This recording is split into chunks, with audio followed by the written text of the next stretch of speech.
church leader called me a sinner, so I brought his secrets to light.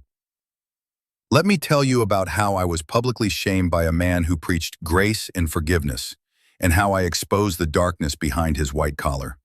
This isn't a story of faith lost, this is a story of truth revealed.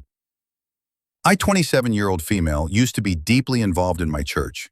I ran the youth ministry, volunteered for outreach, and even sang in the worship team. I wasn't perfect, but I gave it my heart. Enter Pastor Joel, 48-year-old, our beloved senior church leader. The man could cry on cue during sermons, and somehow always managed to compare TikTok to the devil.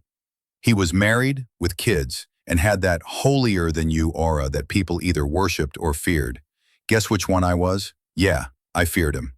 About a year ago, I started dating a guy from outside church, a kind, smart, agnostic dude named Ryan. Not a churchgoer, but never disrespected my faith. The moment Joel found out, everything changed. He pulled me aside after service, his breath still minty from communion wine, and said, "Your relationship dishonors God. You're a stumbling block to the youth. Either break it off or step down."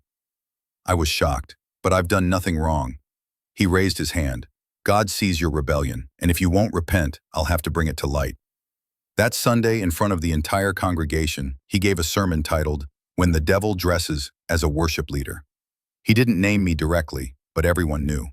He made vague references like, "Some in our midst are living in sin with outsiders. Our young women must stay pure. When you sleep with the world, you betray the kingdom."